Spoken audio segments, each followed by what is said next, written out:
Worthy Park Rum Cream is your perfect pleasure. So whatever your style, indulge in the new Worthy Park Rum Cream. Smooth Jamaican elegance. Must be 18 years and older to drink. Drink responsibly.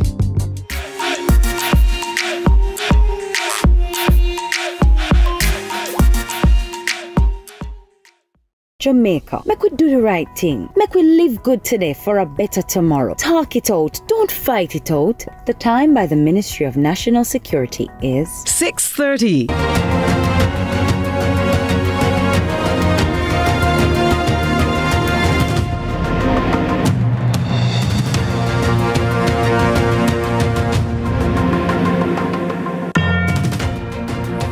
So close to a dozen cases of leptospirosis and other health concerns coming out of Hurricane Melissa.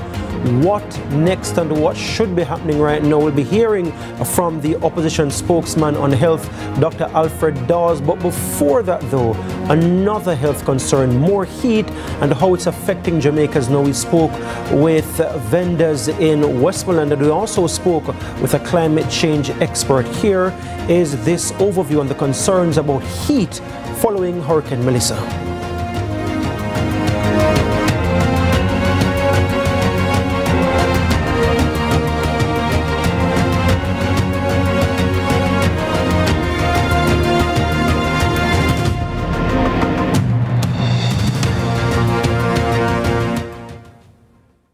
All right, so we are going now to this report that we did about heat. We spoke with the vendors at the Scott Cove Fishing Village. This is at the border of Westmoreland and St. Elizabeth. And we also spoke with co-chair of the climate change group at the University of the West Indies Mona campus, Professor Michael Taylor. He is also the head of the Faculty of Science and Technology at the university. Took not only lives, but leaves. Trees like the ones you're now looking at used to provide shade for people who work here at the border of Westmoreland and St. Elizabeth. Now, given the significant damage to the trees right across the country because of Hurricane Melissa, another significant impact or after effect of the hurricane is the increase in heat. So tell me something, without the trees, does the place feel any hotter? Mad! Oh my God! You can't talk about it's sun dread. Because when I have nothing to shade away, you know, right through it, just a sun. Unless the Lord just have the mercy power and just bleed the place sometime. Jeanette is a vendor at the Scott Cove Fishing Village at the border of St. Elizabeth and Westmoreland. So is Andy. He's terrible, man. Yeah. What was it like before here in terms of like with the tree shade? The tree was offer a little bit more shade. Yeah, because even though we have stall here, we have tree over the stall. It was so cool and nice, man. Yeah. And then we used to just relax. We don't have to go to nice one, we don't go to the nice one. But now, Jesus, everywhere to sun. No shade. Say worse since the hurricane. Yeah, man. It's worse, huh? It look like global warming get warmer. Terrible. If it was 90 degrees before, now it's 120 or more. Malcolm Bramwell is concerned about his skin tone. I did browner than this. So you get me black. Because I have to work in ice, man. Yeah. How the heat since the hurricane? Terrible, man. Yeah, if I have to drink more liquid. Yeah, more water. Beer water. Yeah, all of them back away. Every morning I make out a big bucket of water like that. Like say if you used to drink how much water, how much you drink now since the hurricane extra heat? I never used to drink much water, but I drink, I'll say, 5 of them sometimes. Jeanette is thankful for help from customers, but laments the days are sweltering. Wow, so it's just like, it's just like a difficult situation. Yes. Because if rain fall, some people house and things are going flood out, and you can't mind the heat.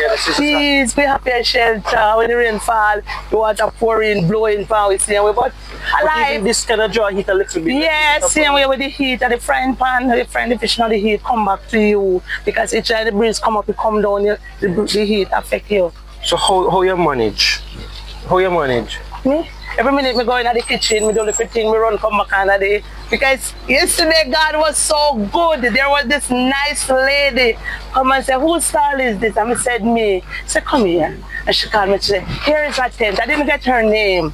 But she said, here is a tent, put it over your shop. I can see, because me never have nothing over it. We just have to stay in a little shop there, so.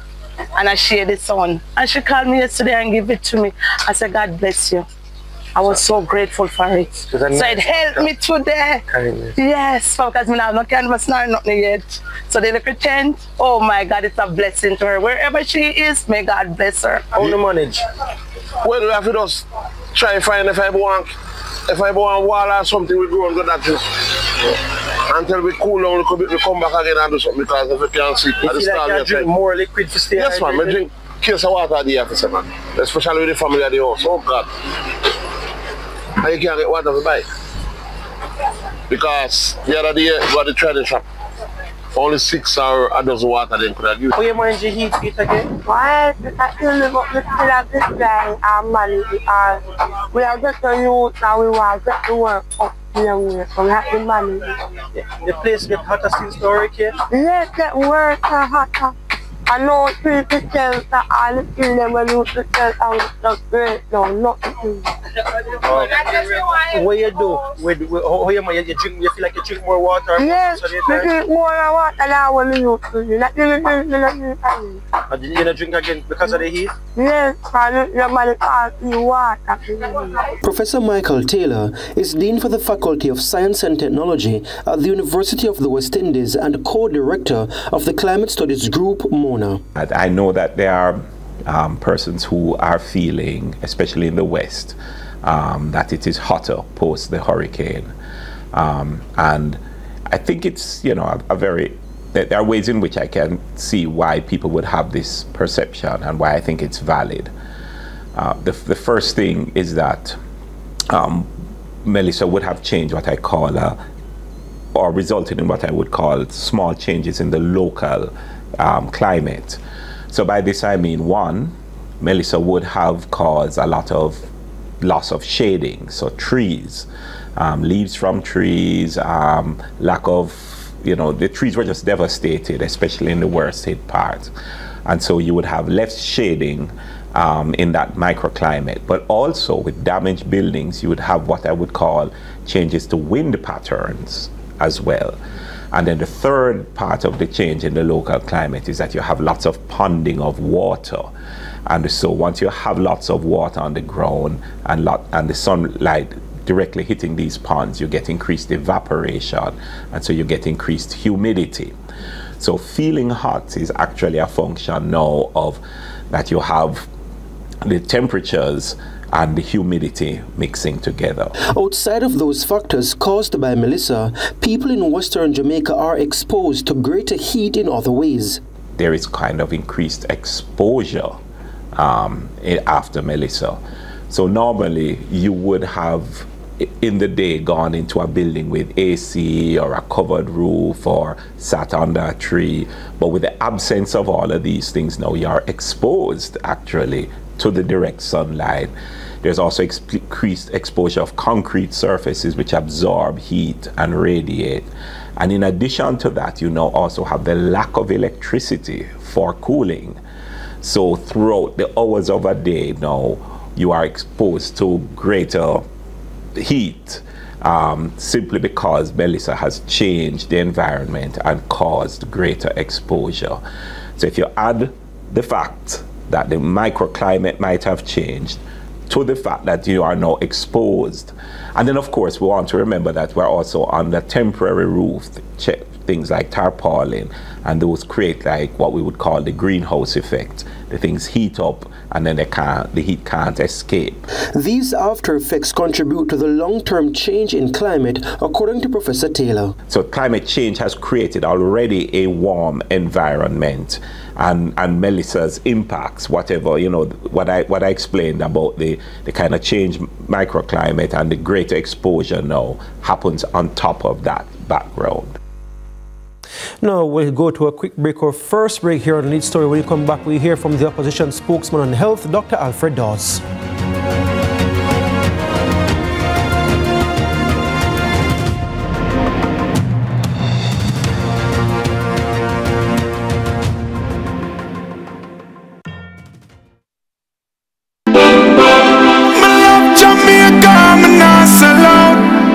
Hurricane Melissa has left a trail of destruction behind. We now need the help of everyone to put our lives and livelihoods back together.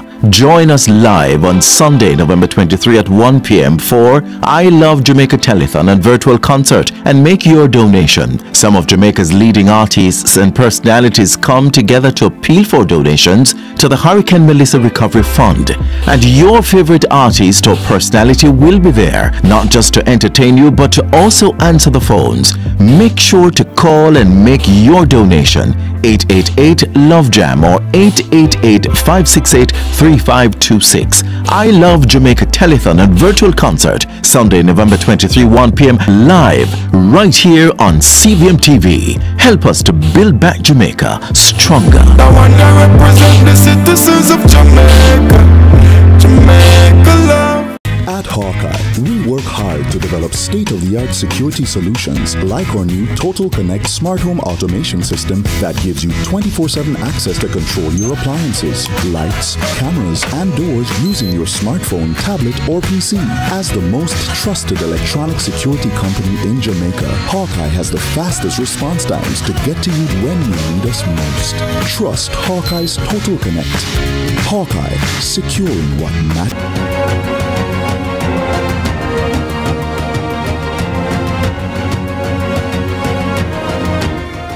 Welcome back. Now, before I ask Dr. Dawes to comment on the 11 cases of leptospirosis and the 2 cases of tetanus, or what we call lockjaw in Jamaica so far, I do want to comment on this concern about the increase in heat and how this can affect people, especially people who work out in the sun. Dr. Dawes, one lady told us that she's now dizzy, and a man told us that he was having a headache in the feature just now because of the increased heat. How, if at all, does it affect people who work primarily in the sun?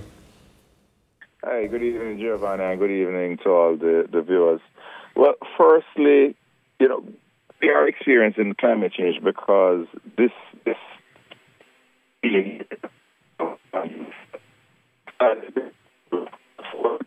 and then the person said leave that from the to south.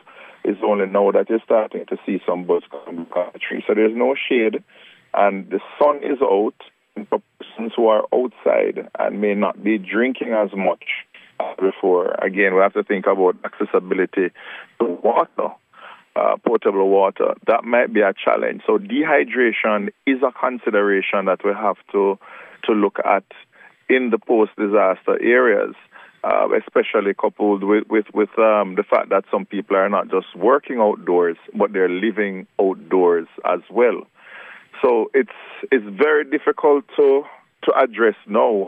One thing is that we're going into December, January, which is a little bit cooler, but we are seeing warmer temperatures out there, and it's the humidity is not as such that it will allow us. The heat feels hotter. So there's the actual heat and there's the perceived heat, what it feels like. And because of the humidity, it might be a little bit hotter in some areas. From a medical perspective, there are legitimate concerns. For example, that, you know, the extra heat is making people sick, and we do apologize to our viewers for that feedback that you would have just heard. We apologize for that technical issue. But in terms of, from a health perspective, your advice to people who don't have a choice but to exist in this extra heat, especially in the western parishes, as Professor Taylor mentioned? Hydration. That is what kills people. When you hear about heat stroke and so on, usually our bodies can self-regulate, but it does that by not just sweating that you can feel, but what we call insensible water loss, where your skin might be just glistening and the evaporation of the water cools the skin.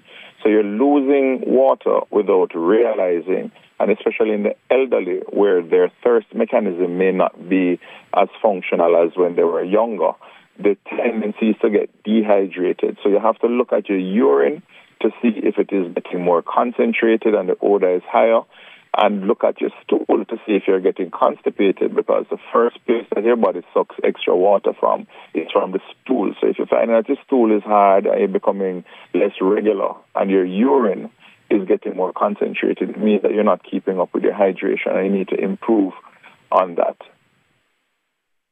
Now, speaking of that issue now, let's now segue to the 11 confirmed cases of leptospirosis that the Health Ministry announced today. Karen Webster-Carr spoke about it at a briefing. You had said just a little over a week ago, and I quote you now, quoting from the Gleaner, more people die after a natural disaster than during it. And you did speak about these very issues, leptospirosis as one of the potential issues that might arise out of this. And again, the Chief Medical Officer, Dr. Jacqueline Bisesa-McKenzie herself, stated that this was to be expected coming out of a system like Melissa. Afterwards, just as we had last year an increase in leptospirosis cases, you would have expected that this year. So not to say that the ministry didn't, put people on alert, but what needs to happen now with this issue that we're hearing about 11 confirmed cases of leptospirosis? Well, the only thing we can really work on now is public education and identifying persons who are at risk. So leptospirosis starts off with very vague symptoms. And for the majority of patients, it remains a mild form with vague symptoms. So abdominal pain, vomiting, diarrhea, they may have just flu-like symptoms where they have ache and fever. But when they start to have this abdominal pain and when they start to have jaundice, yellowing of the eyes and skin, it means that it's the more severe disease that is taking root, and they have to get medical attention very quickly because their liver and kidneys can fail in very short order. We have to get people to stop going into these bodies of water to bathe and wash clothes, because it's not just ingesting that can lead to contaminated water that can lead to leptospirosis. Just simply being splashed with that water. And as somebody who caught leptospirosis years ago... Just pause right there, Dr. Dawes, and just for some of my viewers, what exactly is leptospirosis? How do people get leptospirosis? So it's a type of bacteria, and it's usually carried by rats. And when the rat's urine, in particular, infects water and food, and it might be a simple thing like a canned soda. If they contaminate the top of that canned soda and you don't wash it off before you put your mouth on it, you can get it that way. Now, we have to remember that Westmoreland is one of the sugarcane belt parishes. So you have a lot of cane piece rats as well, and they are becoming displaced along with other animals. So they're going to find themselves closer to the humans, and humans are finding themselves closer to the outdoors and the elements because they have no houses to protect them. So you're having people need to wash off anything you buy from the shop right now. Even in buying some of the non-perishable items, just wash off the packages before using the products is the advice. You have to wash them off and be careful of what you put your mouth on. Even if something seems to be clean, a soda or something like that, you have to be careful. But then bathing in especially bodies of water that are not running, like in the rivers. Rivers you can catch it from too, but in bodies of water that are stagnant, where the rats would come and drink and other infected animals might go there. Oh, almost out of time now. I have just about a minute to go with you. Tetanus are what we call lockjaw. How do people contract this, and what do they need to do to kind of prevent any wide-scale spreading of this? So usually it's when you get cuts, and because you have a lot of debris out there, the rusty nails and zinc and so on. But the easiest thing to do is once you get injured by anything that's been outside, especially rusty metal, go to the hospital and they will give you a tetanus toxide shot. That's a booster, as well as antibiotics to ward off any infection. But the important thing is a detox shot that would prevent your body from reacting. Dr. Joe, we have to go. Sorry, Dr. Dawes, we have to go to a break right now. But just before I let you go, just in 15 seconds, the other concerns you have, because you mentioned in this article I'm looking at, warning of a potential public health crisis. In about 15 to 20 seconds, what exactly are you concerned about?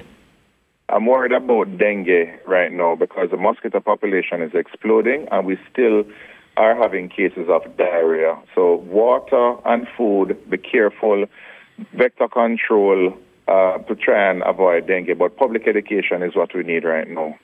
Dr. Alfred Dawes is the opposition spokesman on health. Thank you so much for your time, Dr. Dawes. A very important issue. We can't finish this discussion in one go, so it's something that we will come back to. Thanks again for your time, Dr. Dawes. When we come back, we'll be hearing from the president of the Jamaica Teachers Association, the way forward for education. Stay with us.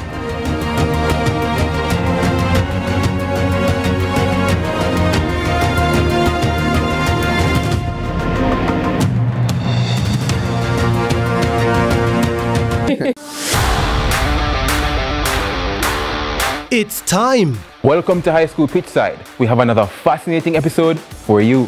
More matches, more big clashes. Let's talk about some of the big rivalries coming up this week. More of your favorite features. And trust me, you won't fall asleep in this history class. And of course, we always want to hear from you. Hear from your alma mater's players and coaches in Team Talk. You know we can't leave you out. So send us your messages on social media and watch us react on FanView. And you know we love a good little debate, right, Gio? We've got you covered all season long on High School Pitchside. High School Pitchside, your ultimate guide to all things schoolboy football, Thursdays at 8 p.m. on CVM TV.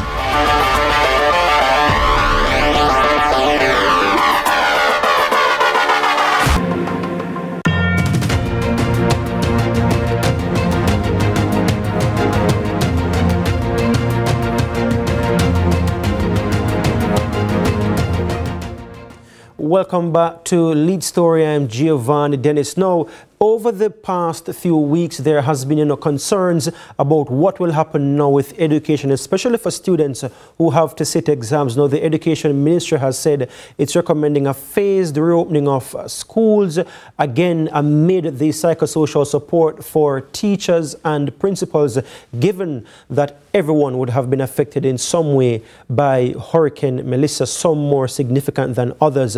Now, the JTA had said amid the call for the reopening of schools that there should be a big focus on the support for teachers and principals. The Education Minister subsequently said that that will be done in this move to reopen schools. Some schools would have already been reopened, of course. Now, the State Minister in the Ministry of Education, however, when I put these to her to say this is what the JTA is saying, and is this being done, her comment was that the JTA may be insincere in some of the utterances because there is a platform for the JTA to speak with the Education Ministry every month, and now is not the time for dissenting voices, even though, for full disclosure, for full clarity here, both the ministry and the JTA appear to be saying the same thing. Mr. Malava, you're taking issue, though, with what the State Minister, Rhodamore Crawford, said to CVM News a week and a half ago. Why do you have an issue if the ministry and the JTA are saying the same thing?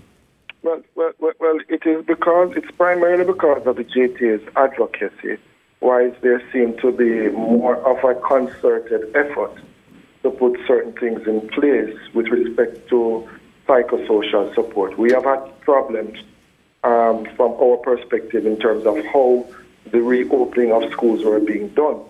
We believe that the psychosocial support was more like a ticking of the box rather than a genuine effort to treat with the trauma that many of our principals and our teachers would have faced as a consequence of Hurricane Melissa. And I want to put this within context again. We were coming out of COVID-19. We went into Berry, and then subsequent to that, there was Hurricane Melissa, which, resilience must not be mistaken for invincibility. And as a result of our advocacy and stridency, we are seeing some effort on the part of the ministry to put certain things in place. But couldn't that advocacy, Mr. Malava, couldn't that advocacy take place at the monthly meeting that you have with the Education Ministry, that the State Minister is saying you have a forum there to bring these issues to them, as opposed to doing what you're doing now in the public domain? Is it that you're grandstanding? So here's what happens with the technical meetings. We meet every second Wednesday of every month. So the last meeting, I believe, would have been October 9th. Hurricane Melissa came on October 28th. The announcement with respect to the reopening of schools came subsequent to that, and the move to reopen schools was the 3rd of November, I think. The next meeting was scheduled for November 13th, and that meeting has been subsequently been pushed back to this week.